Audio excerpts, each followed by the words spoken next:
everyone. My name is Ariel Starbird. This is the Spirit Warrior Wisdom podcast, where we talk about how military strategy and martial arts philosophy can be used in pro-social ways to build and guide our civilization toward enlightenment. Today, I have with me Anthony Zender, a former U.S. Marine and MMA fighter. Anthony, feel free to introduce yourself. Hello, Ariel. Thank you for having me on your show. I was very excited when you contacted me because what you represent, the holistic healing way, that is kind of the path my life is going down right now. For my healing, and so it's good to be on your show, and thank you. Absolutely. Well, I was very inspired by our conversation yesterday. I've actually been working out a lot more. I worked out last night and I worked out this morning. I'm like, I'm ready. Oh So yeah, no, that's good. That's good because you have to have that drive yeah, I to always have the drive, but it's like until my guides told me, just get ready for this. This is where we want you to go. And I made sure that I understood them correctly. Now I'm like, okay, I have a goal now. Like it's so much easier to eliminate distractions once you have a goal, right? So and right. And it is like it is the ultimate test. the It is ultimate the test. ultimate test, and that's what I've found out through competing in MMA. It has been the ultimate test for me, and just my life, how it happened, was always preparing me for that. That's right. um So I haven't actually announced it anywhere yet, but I'll just say it here. So I've been training in martial arts for a few years and just enjoying the training. And recently, my higher guidance, I always listen to my higher guidance. They're guiding me towards the idea of cage fighting. It's nothing I came up on my own. I would have never said I want to do it. I don't. I'm not attached one way or the other, whether I do or don't want. I'm sort of by now. Um, I have a certain kind of like a monk lifestyle where I really do always pursue what my higher guidance tells me. I have a by now a really good relationship with my higher power, and I've come to realize that when they give me guidance, they're typically right. And if I don't take it, bad things happen, very bad things happen. So, but they never get me to do things I'm that are against my nature. I feel like everything they get me to do makes me better, stronger, faster, more enlightened. Like I sort of surrender to my higher power to guide me into a direction of enlightenment because I don't know where that direction is necessarily. Life is complicated and confusing. So when they gave me that guidance recently, I had a conversation with them about it. Like, are you absolutely sure? Am I hearing you correctly? And they confirmed and confirmed and confirmed and confirmed, and I have not heard anything otherwise. So I started to do a bit of research, and they're like encouraging me and saying, don't worry, you're not going to get a traumatic brain injury. It's not as easy to get as you think. You're going to do well. Don't worry so much. Focus, concentrate, eliminate distractions, clean house, all good advice. So I'm like, okay, this is coming from for sure the right source. So yeah, I've been working out more, and especially after conversation with you. So yeah, we're going to talk about MMA today, and we're going to talk about a few other things. So just out of curiosity, Anthony, my friend and I, we looked up on Bing AI just to see what it says about you. And here's what it says, and you can correct me if it's wrong. So Anthony Zender is a former U.S. Marine and MMA fighter. Currently, he claims to be a super soldier for the Earth Defense Force, a secret space program run by the U.S. Air Force. He also says he has been involved in black operations for the Department of Naval Intelligence and the White Dragon Society. He has written a book called Son of the Morning about his experiences. He is also a follower of Ramtha, a spiritual teacher who claims to be a higher dimensional being. Is any of that not true? No, that's all true. That's Okay. yeah, that is all true. I can get into all of that with explaining I think about explaining. my book That's right. that I can start to explain all that and how all that Let's happened. start with the super soldier because I have not introduced that topic on my channel. My channel is kind of new. I'm new to making videos. So, and I tend to work with pretty much like regular people who just want to be healthy. they probably have never heard of what a super soldier is. I'm very familiar with the topic, but I don't talk too much about it. But feel free to introduce that as like super soldier 101. What is it? Why is it? Who is a super soldier? Who isn't a super soldier? Okay, that's a good question because that does really need to be the first thing that needs to be cleared up. And I can provide information on that because I have the experience of being a super soldier, which is also known as a military abductee, which is term MyLab.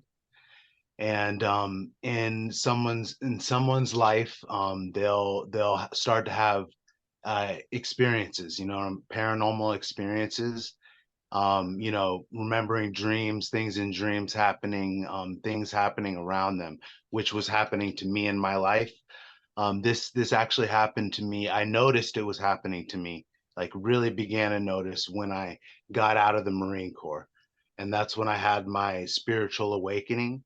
And then that's when I started to realize these supernatural things were happening around me and having paranormal experiences and seeing UFOs and having dreams, just incredible dreams. And I was always remember always able to remember my dreams. So that is one of the things that the secret space program and the secret government um, it's useful and valuable to them because being psychic is something genetically that is wanted by the people that run these programs because of the technology that they use and its advance. And so as I started to wake up to this, I started to unfold like what was happening in my life. And at 6 years old, I was taken by the military, my lab, and I actually remember the memory of it. And they do take you, they abduct you out of your room and put a screen memory over you. But I'm able to remember through that screen memory. And then they take you to on underground bases, that are hidden with the advanced technology, and they will start to genetically enhance people that are my lab, and that is to get them prepared for a military program, a secret military program, space military program, um, and start to groom them in their life, which I experienced. And I start to lay down the childhood years of my book and how it was a whole military grooming experience, while at the same time they were taking me to underground bases and doing experiments, doing training. And I remember all those memories too, but they have the technology to be able to wipe memories. But highly advanced spiritual and psychic people are able to remember that because they have more connection with their soul, which is my case because I remember past lives and I've been involved in mystery schools. So it's all about awakening those faculties of remembering that they're really interested in. Let So me ask you this, what percent of the population do you think, at least in your generation, because maybe generations are different, but in your generation, what percent of the population do you think experienced that, whether they remember it or not? oh, that's a good question. You have really good Mhm. questions. Um, it's a lot. It's a lot. There's millions of people that are involved in the programs, being my lab and having experiences, abduction experiences, and them being wiped from their memories, but them remembering something happened. So I know there's definitely millions that are involved. But for me, I remember, a good portion of it, like a very good portion of my abduction experiences, and then um, my missions and stuff that I am involved in. So So they abduct you when you're a kid, they enhance, they do various things to train, and then they send you on missions. What kind of missions and why? Why do they want kids? okay. Um, for it's kind of like the movie Ender's Game. If you know the movie Ender's Game, I'm not sure if I and saw it. I don't it's remember. also a book too. It's by Orson Scott Card. It's all about child soldiers and how they're the new, the new way of fighting wars because they think differently, and they have something about them that makes them extraordinary, for war. And so that's what kind of is part of the secret space programs that are doing, because that's what is kind of hard for people to understand, is that they're taking children, they're taking children, but like what for? And it's to be fighting against, and defending against, forces that are definitely advanced, and not benevolent. And so I've been involved in, just remembering, like, I can just go on I can go on a one mission recall right now if you want me to get into that, just to kind of like Sure. explain. Yeah. Yeah. Okay, so this one mission recall was, this was obviously a rescue mission where we were evacuating people from a planet. And the planet was, it was beautiful. It was like a beautiful planet, and it was right on the sea. And the buildings were advanced, as if you could imagine a city in the future or an advanced building. So this was somewhere other than Earth. And what was happening was that planet was being evacuated because they were going to destroy the planet, which they did, because they set off a weapon. And I remember seeing the weapon being discharged, and I just remember a huge purple, like plasma, like, just ball coming down from the sky, and it hit but people were getting evacuated out. So the evacuation was happening at the same time because the planet was going to be destroyed. And then they did it, and I was actually on the planet when they did it, because I saw the ball come down, and then it hit into the water, and then I just remember a huge blast coming at my face, and it was just coming fast, and then it was just destroying the whole city. And then that's when it hit the building I was in. And then I just remember the glass just coming at me. But then that was when something extraordinary happened. Was I basically just took my fist and I hit it on the ground, and then a whole ball formed around me. And it was just had all these like light glints, and in there's just everything started slowing down, and all the glass started slowing down around me. And I had slowed down time, like right there. And I experienced that because the feeling of it was, it was like I felt like I've never felt before, like so much power, like when I hit the ground and stuff. And what happened was I turned and I jumped onto a female, and then the blast went over me, and then but that's when I woke up from my dream. And so, but that was a recall experience that I had, because when I have experiences like that, I know they're recalls. Absolutely. Do you know if the mission was successful? I know they were getting people off the planet, you know. I have friends who don't have normal dreams. All their dreams are like that. Rescue, operations missions and rescue missions. And they think they're just dreams. I'm like, I don't think they're just dreams. That's not That's the normal. thing. Yeah, that definitely they can they're in the programs, They're so that's the explanation of that. And as we get more into the future, more knowledge and acceptance will be coming What if from someone that. says, why didn't I ever know about this? How could anything like this be true if, like, I never heard anything on the mainstream media Well, talking it's about secret this? for a reason. It's Right. secret for a reason Why because would they keep it that's why. secret? Why do they need to keep it Because secret? if people knew about it, it would change the whole world, and the world's not ready to know yet. Like with but we're getting there. You know, Why do you think they're like not ready? What makes them not ready? w- uh, because it will completely break down their paradigm of what they think reality is, and that they're not they need to be Why is that a brought up, problem? But why is that a problem if it breaks down? because then there will be chaos that will ensue from that. Even though there's chaos right now, there'll be more chaos than that. So there's definitely a timeline that's playing out for us to be able to go up to the next level of civilization with this, Well, which is you like know, type one.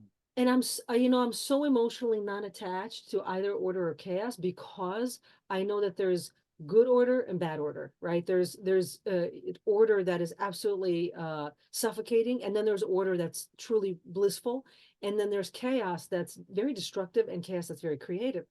So this is just my opinion, but I think the order we have right now is more negative than positive. It's more stifling to creativity and healing than, so maybe we could use a little bit of chaos. I'm just saying. Well, here's the thing though, that's true. You're right about that. The chaos that actually is ensuing from now is from the order That was that negative. I mean from the order that controls the world. They've actually created the chaos.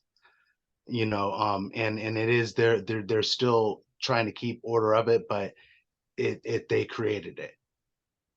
But here's the thing though, is there's actually, because it's light and dark, Right. but from the chaos that there is now, there will be order that comes from it.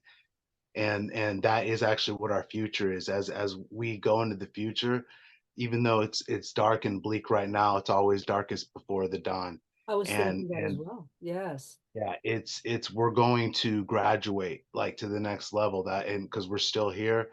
And like before, in times past, like in Atlantis, we destroyed ourselves, but we're still here. And so we're they're going to help, our friends in higher places are going to help us get to like ascend. So Absolutely. So Anthony, you and I can have this conversation for 6 hours. I love this topic. I used my friend, I used to do some remote views of what possibilities could ensue.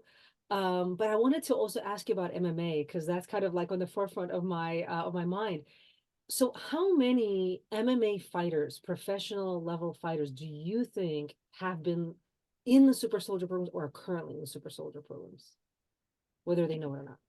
yeah, they definitely have uh, a focus and interest in talented and gifted people. And usually if you're becoming an MMA fighter, you are kind of like, that's a small amount of people do that, Very so small, yeah.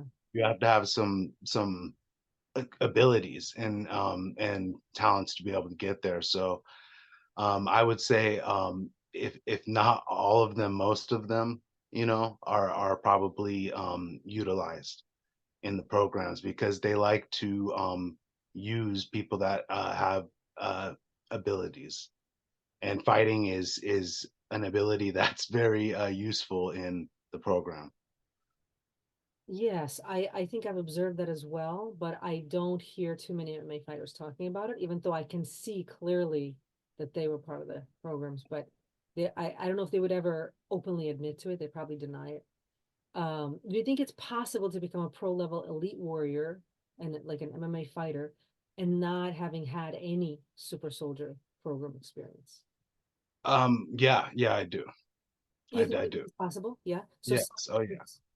Oh Like, yeah. you don't have to name names, but how do you think they compete? Because a lot of the people who have been through the super soldier programs, they've been enhanced. They got stuff Mhm. going on that, like, maybe they're part cyborg or something. Like, is there a woman, her name is cyborg? They do put implants in. So that is true.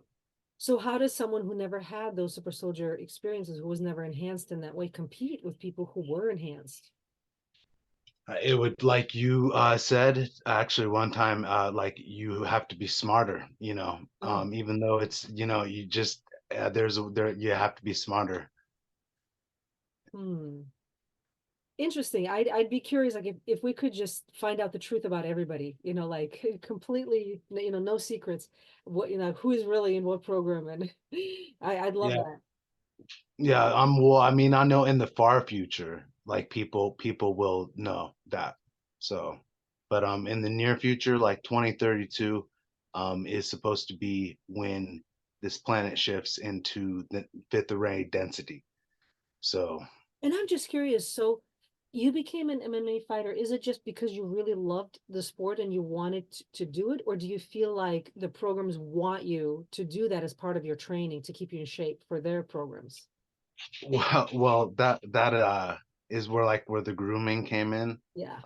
because when I was a kid, I was actually like doing stuff like being the lead in the school play, and doing choir, and going to campfire boys and girls club, because actually my mom, I was just with my mom, so I just had a female, a motherly influence with me. But then that's when I was at 6 years old. That's when I got into the programs, and so that's when they moved someone into my life, for my mom to influence me. And this family that moved in, they were all German. They were all becoming pilots. They were all joining the military, and they all became Marines. So they were clearly sent in to influence me and groom me. Do you feel the And influence was positive? this, well, like I said before, this is like beyond good and evil. It's I kind of guess the like, question is, was it good for you subjectively? Do you feel it was helpful for you? yes, Yeah, it was. Okay. yes, it has been helpful for me. And that was where the grooming began, the military grooming, when I was a child. Like, because at the same time I was being abducted, they were moving people into my life that were becoming fighter pilots in the Marines. And so I always saw them, throughout their career. I would see them, go through their things, and they would always send me patches, and just influence me. And I'm just like, I would see them in their dress blues, and I was just like, I have to be a Marine. And so that influenced me, and that was not for no reason. Yes. So that was happening. They became fighter pilots. Actually, I can go get into one story real quick. Um, there was one time where they basically, I thought I was going to go to SeaWorld in San Diego, and at this time my uncle was he was fighting, uh, flying for the Diamondbacks, which is a squadron of F-18s in Miramar. And I basically thought I was going to SeaWorld and going to visit them. But this was all orchestrated. Because when you look back on it, you start to see why things were happening in your life. So I went down there to visit them, and they actually took me out of the base, and with my uncle, who was a major, and which is pretty, in E. That's a an O4, which is one above captain. So it's a pretty significant rank. And they basically he took me out of the base, and I remember he took me into this room where there was all these computers there.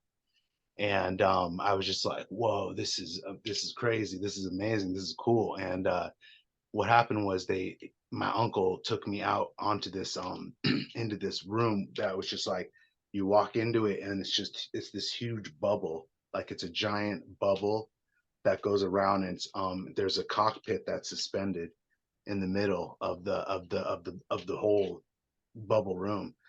And my uncle took me into that cockpit, and basically, uh, they like I was, and at the same time they were, throughout my childhood years, they were giving me flight simulator games, and stuff, I would always see them playing flight simulators. So I was always playing them. So they were preparing me for that. And they basically I was sitting in the cockpit, and they just let me fly, the simulator, which was this like multi-million-dollar simulator that I was just like a 12-year-old kid, you know. I was like, what's going on here? So what I did actually find out was I was actually uh testing the technology for the F-35 that hadn't been released yet at the time. So that was pretty, that was part of the grooming and all that. Yeah. The Very, military, all military grooming. yeah, so that's all very interesting to me. I love talking about this stuff. I love these stories. I also was born in like a traditional military family. My on my mother's side, my grandfather and his father were actually in the military intelligence. And I know there was stuff going on, but that's why I'm familiar with the super soldier programs and a lot of the stuff, but it took me a real long time to put it all together. And I'm still figuring it out, but I kind of just take it one step at a time, and I allow myself to be guided.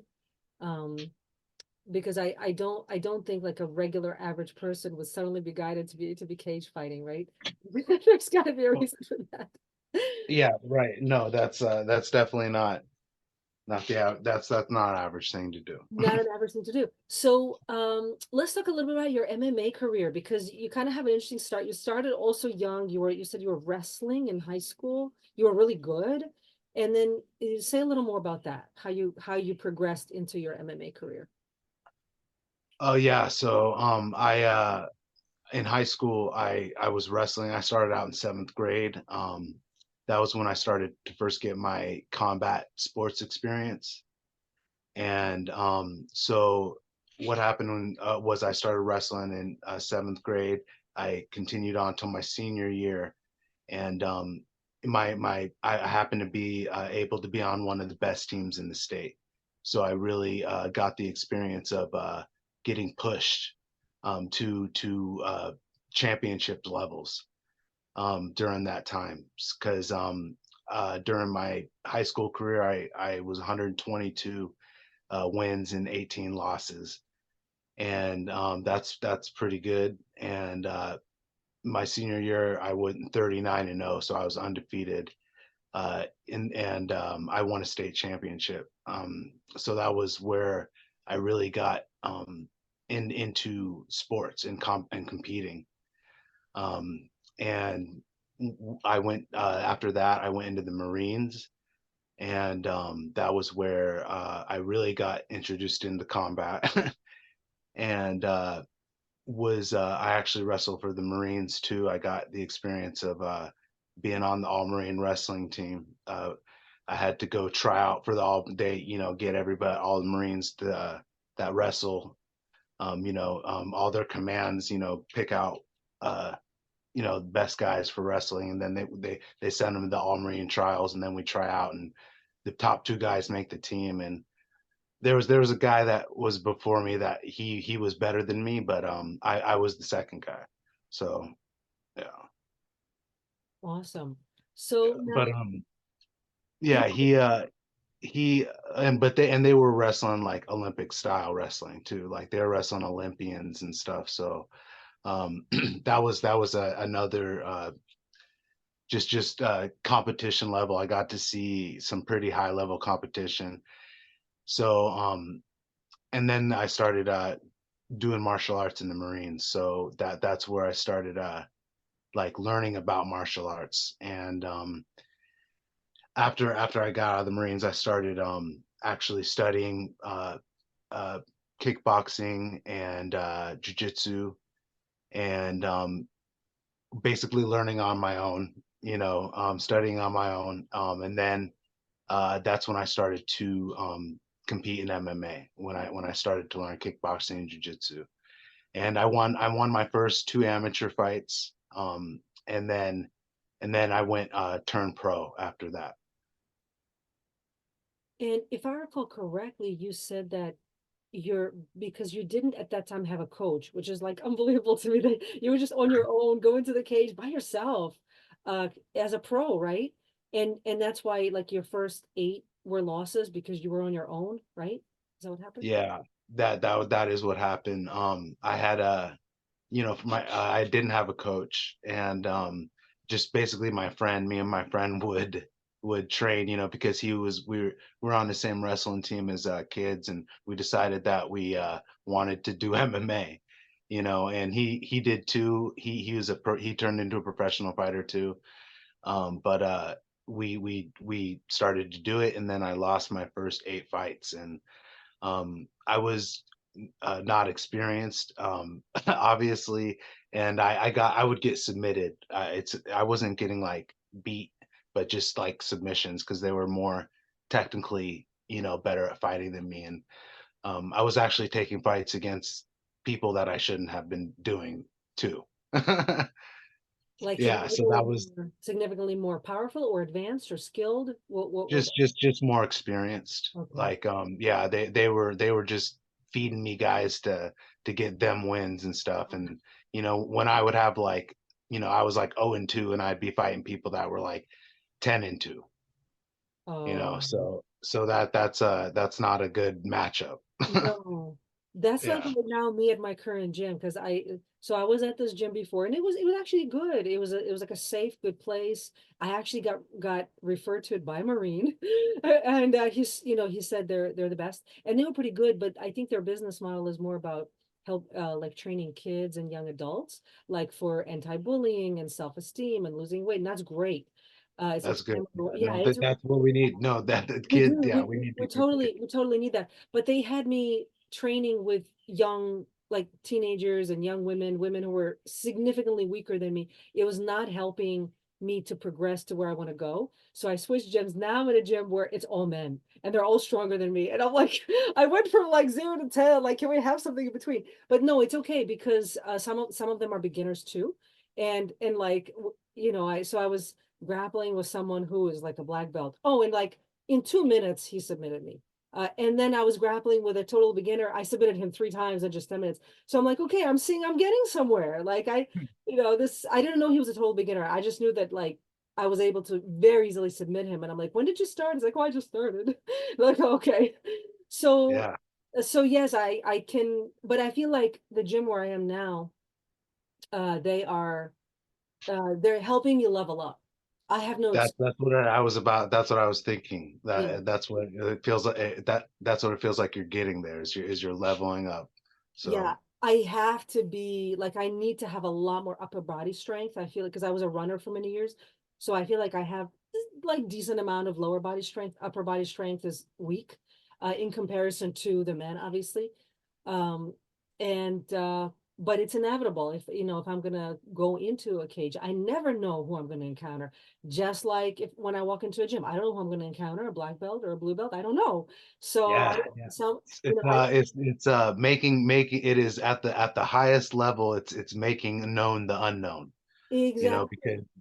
Right. you really don't know what's going to happen in the fight until you actually go out there and fight, and then but you can train for it, and you can be prepared, and you can be confident, and that will definitely make you want to get in there, which is what you kind of want to. You want to get in there, I do. you That's yeah. how that's how I knew that my guides must be right because I want to be in the fight. I want like I feel like it's in my heart and it's in my cells to be there. Like if someone asks me why do you want, I'm like it's for my soul.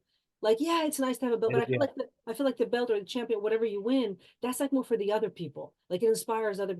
For me, it's more like my soul wants that. I can't tell you why. It just does.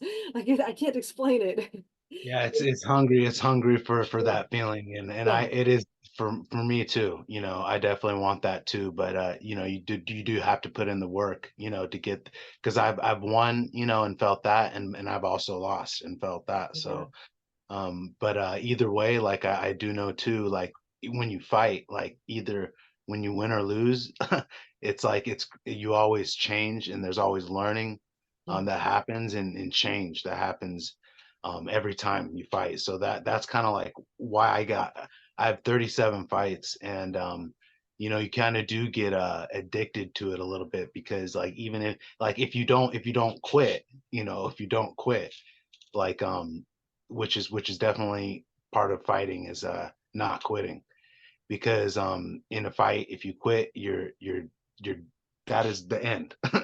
Well, yeah. And yeah, you Well, I you think don't it ever. takes the kind of a person to go in who is like a diehard.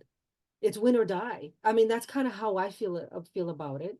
When No, no, you gotta be that way. This is like that. this is one of those places where you gotta be that way. You know, another thing that, so at this previous gym, the coach was saying, "Oh, it doesn't matter if you want to lose." He just kept saying, "It doesn't matter if you want to lose." I'm like, listen, the Marines, semper fi, do or die. It's not just go out and have fun, and if you win or lose, it doesn't matter. If that's what the Marines believe, we wouldn't have a country right now. We'd be overrun by like criminals. But it's do or die, and that's why we have a really nice country where we can do things like have a gym and fight MMA, and we have the space and the freedom to do this because someone went out and did, and had that attitude. And it's like, I understand for someone out there, it's okay to have that attitude, go out there, have fun.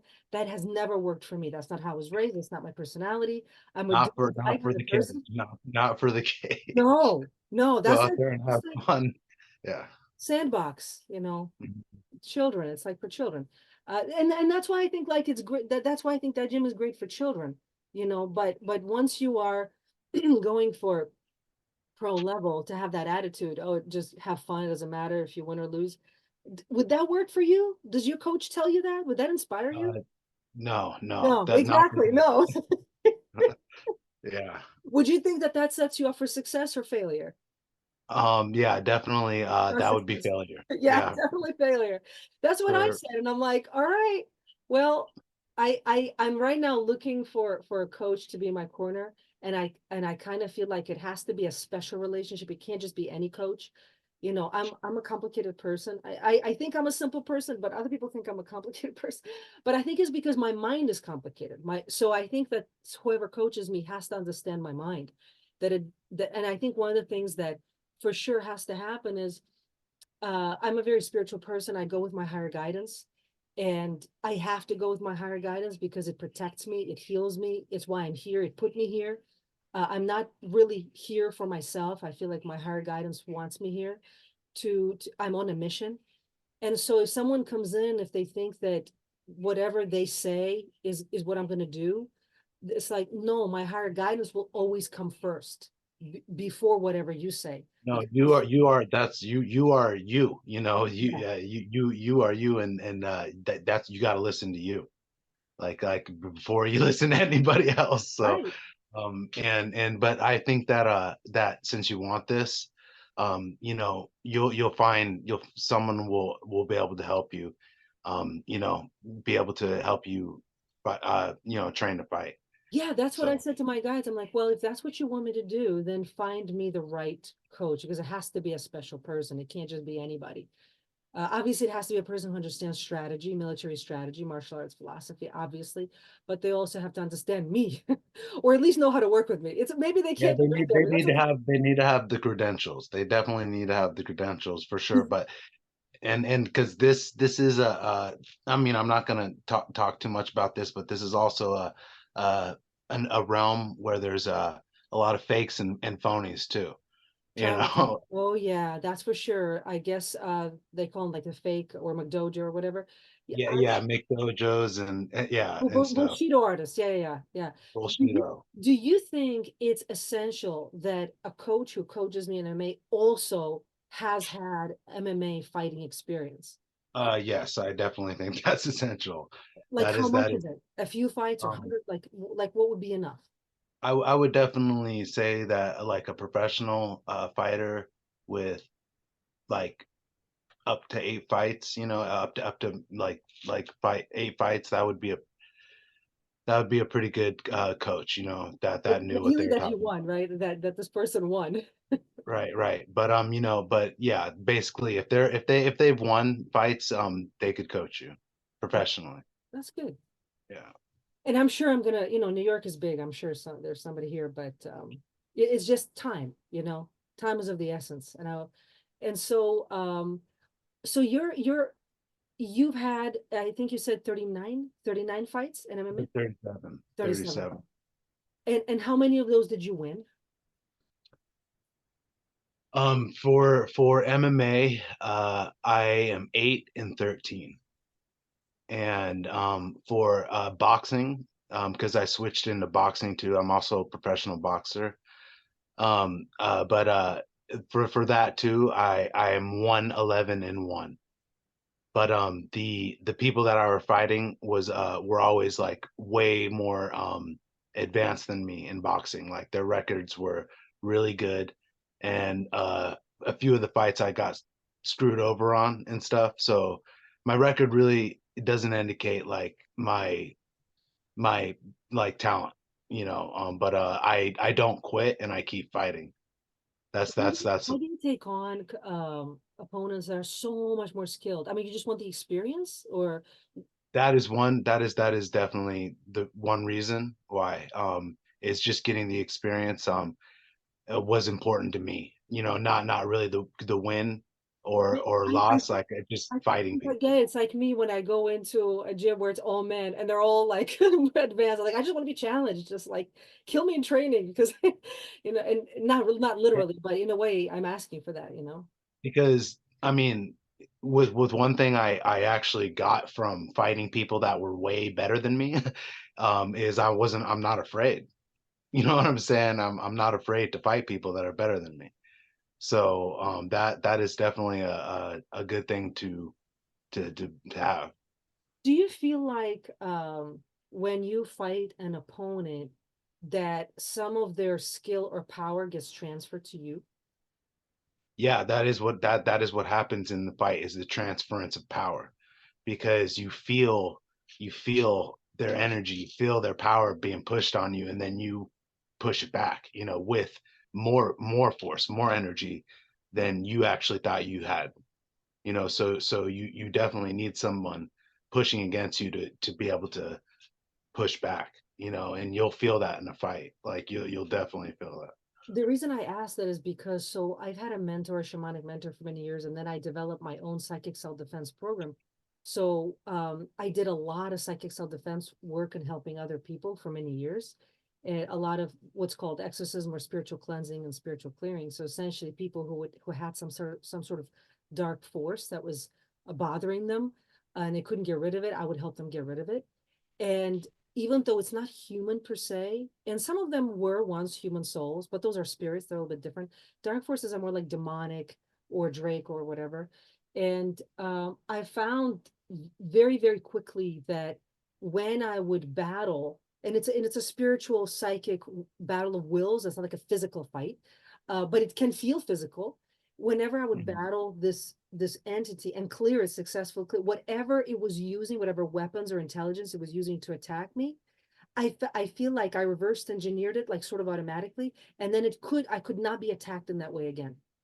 That's it. That level was done. It's like a video game where I moved on to the next level, and every time I took on a new challenge of some sort of entity, and some of them were very powerful. They were literally trying to break my will, and I could feel that they were trying to do that. And I fought them off, and I was able to win, obviously, because I'm here. And I could feel and at some point, I'm not going to name a name, but there was a whole organization, like a satanic organization, that I was attacked by. I think it was because some of the people that I was helping, that they were, I guess, they're people that they wanted to bring back in. And I was attacked by the entire organization. And it's like I Mhm. could see all these different things that they were throwing at me. And I could just see how my mind was doing this. It was reverse engineering everything, like in real, and I was watching as this was happening. And like different kinds of spells, different kinds of curses, different kinds of negativity. And then Yeah, it was yeah. over. Black magic is definitely Black magic, yeah. not a good thing, you And know. then it was over, and I'm like, I won. They're gone. And then I could feel them trying to attack again, and they failed. They just kept failing. It's like I already understood this. I Okay. figured this out. I cracked this code. This is done. I don't have to, like now I know this. And so I feel That's like you were triumphant over that I, those attacks. Like that's awesome. That's Yeah, yeah. And I know that I know, yeah, I do know it's a problem for people, that are attacked by, yeah. and I have noticed that when I trained other people in this art, some were very talented and some just eventually they succumbed. Like they got to a point where they could figure certain things out and then that's it. Beyond that point, they sort of they couldn't take on anything more difficult than that. And they just sort of stayed at that level. And I'm not quite sure why that happens to people, but I'm the opposite. I'm like, no, give me more challenge, more and more and more. Right. That's definitely a good neural net mental pattern to have, to have playing in your head. It's just because you'll get it too, is if you want it, you'll get it. And um uh challenge is what keeps you advancing. That's right. So I feel like, in martial arts, I feel like I've seen a lot. I've grappled with different people. I've tried different things, but I feel like my mind learns faster. It like reverse engineer whatever someone does to me. I reverse engineer it quickly, but I don't even know what I'm doing. Like I consciously couldn't tell you, but I could probably do a lot more than I realize. And on one hand, that's a good thing because that means I have more weapons than I realize. On the other hand, I don't know, I don't feel like I have the confidence that I can say what I know. I feel like I know more than I know, but like if someone tells me you just did such and such, I'm like, I didn't know I did it. It just sort of emerged out of me. Yeah, no, that's a good though, because you have like the intuitive understanding Intuitive. of what you're going, and you're that's what's making you advance fast, because you want to learn that, I mean, you want to learn everything as fast as you can. So you're Well, let me ask you this. As I go into cage fighting, do I need to know the name of every move that I'm doing, or do I just need to be able to do it? you don't need, you need to know every move you're doing, which you'll learn moves. You know what I'm saying? You'll learn moves, but you don't have to know every move in every art. Like when you get in there, since the way you're training, you're intuitively, you have intuitive aptitude. Like when you get in there, you will have intuitive aptitude heightened to the maximum extent. You know what I'm saying? And then you'll really just know what to do, if that makes sense. Like, That totally makes sense. Yeah, that's why I feel like uh, being able to uh being able to have the experience of grappling with lots of people, fighting with lots of people, that's what gives you more weapons because you get to reverse engineer all that. And I what I wonder about is when that transference of power happens, is it that you get a copy or you get theirs? I wonder about that. I think, I mean, it's kind of like, I mean, that's interesting. That's interesting to understand how that works. I mean, I'm not sure though. My sense is that either is possible. And if someone Mhm. wanted to, they could probably take power from another person shamanically. Right, right, right, right, right. That, yeah, But I right. But think but I like, think you're copying it, and not so much taking their essence, unless there's people with malevolent, intentions, that probably could happen. yeah, I think more often than not it's copying. And it does matter. I don't know if we lost the listeners or not, but I think other MMA fighters or other fighters or other martial artists are going to know exactly what we're talking about regarding taking power versus being able to copy and learn, right? Because copying just means learning. All right. But I do know the shamanic lead is definitely there are dark sorcerers that These are advanced, they spiritual concepts, which they is can take important to that's to right. They talk can take a person's soul, they can take a person's essence, they can take a person's power, they can isolate a specific weapon and just take that weapon, and then that person just suddenly won't have it or won't be able to use it. And it's all happens at the level of energy. And I'm sure stuff like that goes on in the ring. I am sure. They Oh just yeah, people there's probably way more going on than meets the eye. there's I mean, yeah, way. so that's the in fighting, and it's the ultimate. So Especially like in some South American countries like Santeria and other types of voodoo and other types of like witchcraft and magic, they're very popular. I think people in America don't understand how much of that is going on in those countries and how much people use it. Yes, there's also a lot of Christianity, Catholicism, but for some people it's mixed. And I'm certain that some of these fighters from some of those countries have people doing stuff for them to make sure they win. Oh yeah, no doubt. And I mean that, like you were talking about military strategy, right? I mean, obviously they use magic in military strategy. A hundred You know, percent. ninjas are known for doing that, and whether it be dark or light, they're having that is being done in battle, you know. And the question is, what is, because if so, like, remember the movie The Karate Kid? There was Master Miyagi. He was like the good teacher. The reason he was good is because he was heart-centered. He was skilled, but he was heart-centered. Then there was a bad teacher, also skilled, but he was mean. He was teaching kids to cheat and harm and hurt other people that didn't deserve it. And that's the difference, right? The good and evil is more about heart, even though both had skill, both practiced karate. It's the same techniques, right? But for a totally different intent and with a different goal in mind. So that's kind of how I define good and evil, is the different intent. But how would you define good and evil? That's, I mean, that right there too. That's how I do too. Just the intent and what's behind you. You know, whether benevolence, you know, virtue, you know, that being the reasons why you're engaging. You know, you know, not to take away from anyone or hurt anybody. Like, I mean, well, when I say hurt anybody, like you obviously are hurting them, but like as long as you're not like, if you're not the attacker, you know, like like anger, out of anger and malice and hatred and stuff like that. If it's from just a place of understanding, you know, why you're engaging, Well, and then also the that's place for yeah. self-defense, right? Because so like obviously Self-defense, going yeah. going around, Self-defense is the right, ultimate going around understanding. randomly hurting people is very bad, especially for your Right. own ego. That's what we call a bully. That's horrible. Or using that to control people. You know what I'm Yeah, to saying? get That something that out would of you. not be But then good. there's self-defense. So if someone does something to you that's bad, you have a right to defend yourself.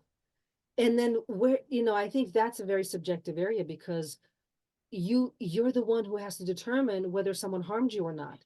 Other people might not know or see the harm. You have to be very clear about that. Was that harm or was it not harm? And if it was harm, would you have how are you going to retaliate? What's your right there? How far are you going to go? And that too is subjective. And that's why I rely on my higher power a lot, because I don't know, you You know, know? you'll, yeah, I mean, that's what I'm saying is you'll know in the situation how far to go. You know, if you're doing the right thing, self-defense, you'll know how far you need to take it. You know, uh, that you'll just know. And Yeah, I if it's like, always even like Bruce Lee said, you know, he said, I forgot what the quote was, but he basically said, you know, if you tear my skin, I'll break your bone. You know, like if you sometimes do I'm like, one, sometimes I'm like that, but a lot of times I err on the side of Sigma. Just walk away. I have lots of things going on. I don't need that's your the extra ultimate. problems. That actually ultimate. You know, I actually did create a martial art called Osirian Ninjutsu. That is my martial art that I just compiled of all the martial arts that I've learned and experience that I've had, the fighting, the military strategy, all the writing. I made Osirian Ninjutsu, and the ultimate aim of ninjutsu is to fight without fighting. You know, to win without fighting is that, Well, that's you my know. goal too. I would love to win without fighting, but but yet I'm guided into the cage, so I don't know No, how. no, but right, but no, there's a reason why you're going into what you're going into, and I mean, to realize that you have to fight, right? To realize that's the goal. You have to and, fight, and, right? and there's a framework, right? There are rules and there's a framework. It's not just barbaric murder.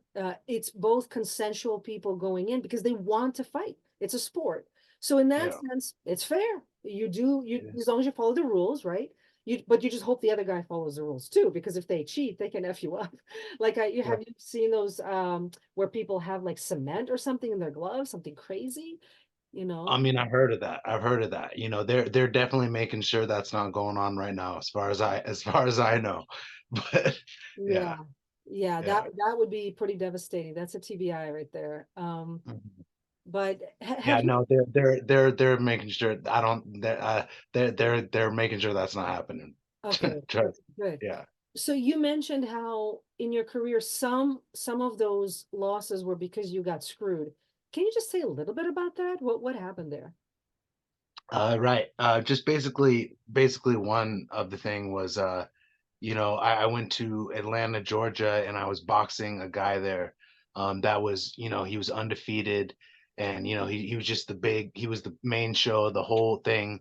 I was in the main event with him, and we boxed, and I just totally outboxed him.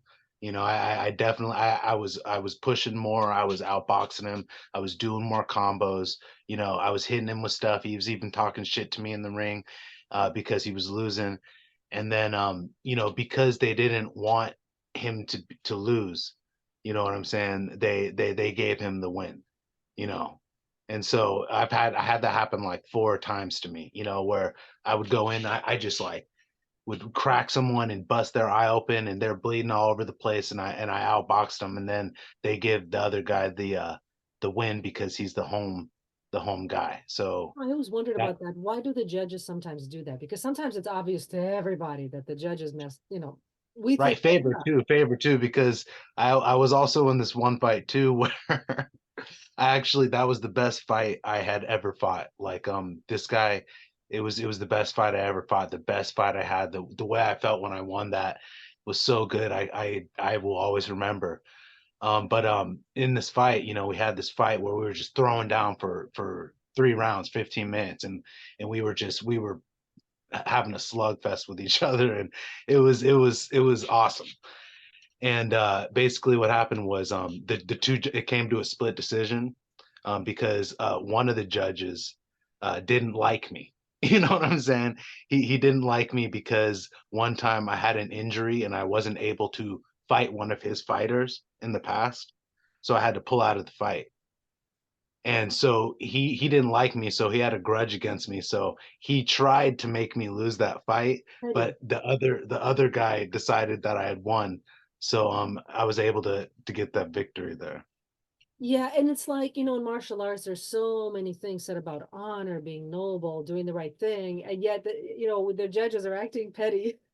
Like, Yeah, like just as long as you stay honorable and you stay noble, you know what I'm saying? Like that's all that matters, because you're gonna come across everybody out there. They're gonna, every type of person, but as long as you stay honorable and noble, like that will be good for you. yeah, yeah, I'm all about bringing back the virtue. That's one thing for sure that I think our society needs in the martial arts. A lot of people who don't understand martial arts, they think it's violent, it's creating violence, that we're evil people, we're just out to create trouble. But actually, there's a lot of virtue cultivation in martial arts that I think our society needs.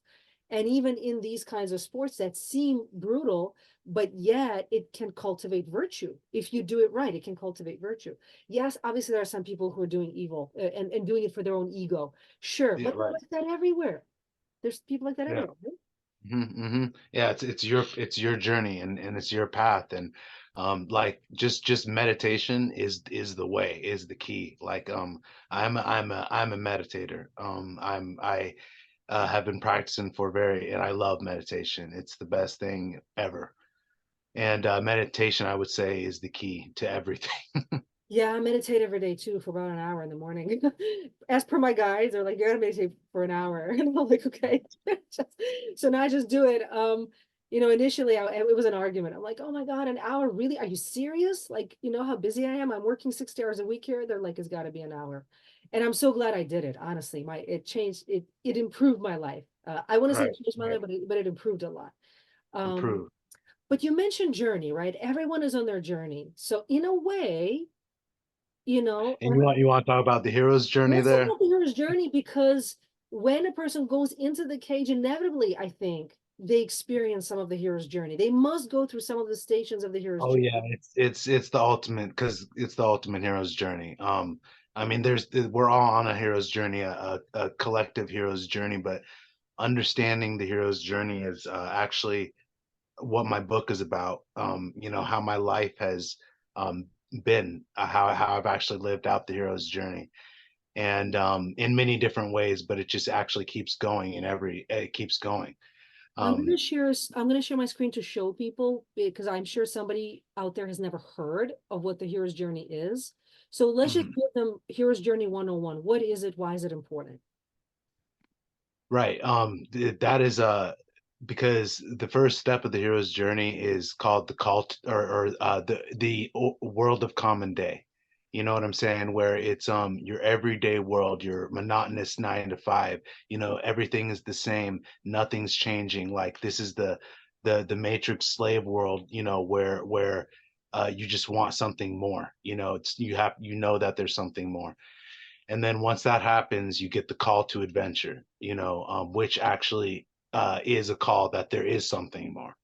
Like there's definitely something different, there's something more that is happening.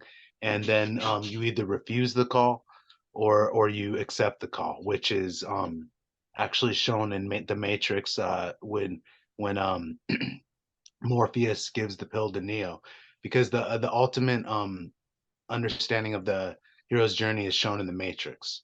But there's many other movies that show it. It's actually the main blueprint for how movies are made. But basically, the Matrix is the one, and that the refusal or acceptance of the call is the red or blue pill. And then so you can take the blue pill and go to sleep and go back into your regular world where everything's the same, everything's safe, everything's just the dream. And or you can wake up and take the red pill, and actually see how deep the rabbit hole goes. And so that once you do that, once the hero does that, he is accepting the call, and then he goes into the extraordinary world, which is a whole nother reality, which is for an MMA fighter, that would be accepting the fight, because that takes you in a different world, because now you're in the extraordinary world. But that you need to, once you're in the extraordinary world, which is the different world, that is you're in, you're obviously in a world you don't know about. So you then meet with the mentor, and I think I'm right here. I I I accepted.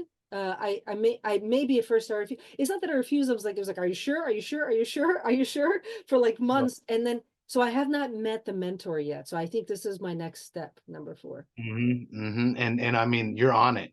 You're definitely on it. So you're going to make it happen. And then so you meet the mentor, and then once you meet the mentor, you cross the threshold into the extraordinary world, and you're in the world, and then you go and do the road of tests and trials. I think You it's gonna know, be my training. That's my whatever it is, 6 to 8, 12 months of training. That's the yeah, and you the already know, like you already know what you're gonna do. So yeah, then you get tested, you get tested to the ultimate limit, in that road of tests and trials. And then you have your rebirth, or your death, or your transformation that happens to you. See, I think you know, this is where martial arts is incredibly useful, even things like MMA that people think is brutal, because if you really surrender to, I believe your higher power, and I think everyone can do that, eventually will lead to the death of the ego. It's not ultimately that about is what it ego. does. That is definitely what it does. Yeah. Yeah. And then so once you do have the death or rebirth, you're a new person.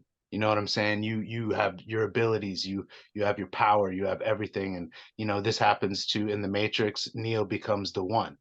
You know what I'm saying? Because he knows he's the one now. So you then, what you do is you then seize the reward, which is the whatever you came for: knowledge, treasure, power, magic, whatever it was. You seize the reward that you set out for.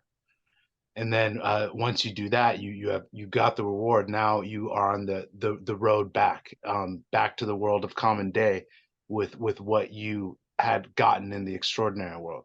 You know what I'm saying? Because you want to bring what you got in the extraordinary world back into the world of common day, so you can help people there get out of the world of common day. Now this is And then so uh, yeah. this is very interesting. Yes, the reward. It also says seizing the sword. Now this speaks to me directly. I love swords here, and Mhm. I work in this. In doing psychic self defense work, I have a sword that I use, and Archangel Michael is very close to me. Of course, he is known to have swords, and he gave me a sword. So I sort of collect. I like weapons. I collect them. And I feel like this here, new assignment or new mission, warfare. And so Mhm. what do you think is it big? So you got a new weapon here and now they're calling it on a new mission to use that Right. weapon? Because yeah, that's one way of interpreting it, because seizing the sword is also known as like King Arthur getting the sword out of the stone. Um, you know, and because now he has the power. He has the power to change everything because he's got the reward, he's got the weapon, he's got the magical, magic to be able to go back into the world of common day and change everything there. So that comes with you now, since you have the power you had gotten, you now have a new assignment, which is you go back, like just basically seen in the Matrix. Neo goes back in the Matrix and he's just able to take everybody out. You know what I'm saying? Like he is all powerful in All the in bad the world. guys, right? All the bad guys. The what are they Right. called? The Agent Smiths and Right. Yeah. the Squiddies or whatever they were, all the bad guys that are hurting people. Yeah. Yeah, because he went through the hero's journey. Yeah. And now once you're back into the world of common day, and you become a master of two worlds, and then you have your resurrection, and then you're able to change other people and help other people change. That's awesome. Mastery of problem. Reunion or return with elixir. What do you Right. think about this one? This is the final stage. Oh yeah. Well, that's because you don't have any problems that you have fixed the problem. You know what I'm saying? Like there, and then once you have done that, it starts over again on whatever is next for you. I've also seen this chart with 17 stations, and I think it's just a slightly more expanded version. Still the hero's journey, just slightly more expanded. And they have in the one with the 17, and people can go online and find it. It's all there. But there's something very interesting that speaks to me because of my shamanic work. Station 16 says Master of Two Worlds. And I think it's Yeah, no, incredible. that yeah. Because Hmm. once you've been through death, if you've died and resurrected, you're more comfortable with that realm. You can just go there. It's like that's your second home. You can be Oh in the yeah. world of the living or the world of the dead. You're now master of two worlds. For like an average person, that idea is scary. But doing shamanic work and other super soldier type of experiences, I feel like I've been designed to be like that, to be a master of two worlds. Um, and I feel like I do use it for a higher purpose, but I'm sure I could be doing a lot more. I'm sure, you know. Oh yeah, yeah, that's a good point with the super soldier experience and being a master of two worlds because being able to master the physical and spiritual, the dimensional and the dimensionless, the world of mind and the world of matter is the ultimate for any soul. And that like actually the sword is a symbol of the soul. Like that, yeah. So once you have seed the sword, you got your soul back, and now you're fully incarnated soul, into your body, Very which is what we have these bodies for. We're here to remember who we are, and then be that, and um we're a soul, and a soul is a ball of light because I've actually seen my soul as a ball of light. I actually have a video of it. I taped it. It was a ball of light, and it was amazing. a question I get a lot is what's the difference between spirit and soul? It's like a lot of people don't think about soul. Like they kind of hear about spirit, but soul, they just assume it's there, but they don't really know too much. How would you The define? the well, from what I know is that the soul is the recorder, is the recorder of everything, of our lives, our memories, everything, emotions, just everything. the spirit is something that is outside of the soul, that emanates the soul. And it's and the soul is internal, the spirit is external. Interesting. Very, very interesting. Well, we've been in conversation for about an hour and 20 minutes. I don't know if it's gonna get too long for people. I could, like I said, I could talk to you for 6 hours, 12 hours easily about all this because I An love hour and a half is a good amount to it's a just good get amount of in, time. because that's a good length. Because yeah. Let me ask you this for like as a last thing, if someone is out there and they're thinking about doing martial arts, let's say they're afraid, let's say they've had injuries in the past, or they're a very shy person, they're insecure, and they want to do martial arts, they want to get into the stuff. Maybe they even want to get into MMA. What advice would you give to somebody like that who's an absolute beginner? Okay. Yeah, that's a good question. Because what I found in martial arts is that it's become a way of life for me, and it's the most beneficial thing that I've ever taken up in my life, because it allows me to advance. It keeps me healthy, because you want to be as healthy as you can, because you want to be able to do everything and feel good, and it makes me feel good like when I do it. So it's definitely something that's beneficial to get into. For someone that would begin to get into it, I would definitely recommend doing just going with a martial art that choosing a martial art that you feel comfortable with. Whatever you want to learn, just go into that martial art and start learning, and then that will open the door.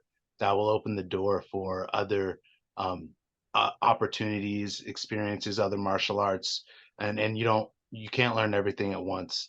But you just got to get your foot in the door. So you just got to start it. With anything, the hardest part is starting it.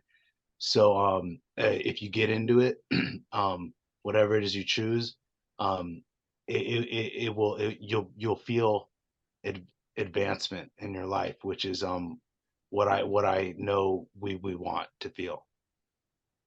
Exactly. All right, Anthony, thank you so much. I so appreciate this conversation. It's super interesting for me. And have an amazing rest of your Sunday. And hopefully I'll have you back on sometime in the future. I would love to be back on, Ariel. It was a very enlightening conversation, and I'm honored to talk to another martial artist. It was good. It was very progressive. I feel like there's been progression and advancement just by talking about this. So, Awesome. Well, again, thank you so much. And I'll talk to you later. Bye. all right, bye, Ariel.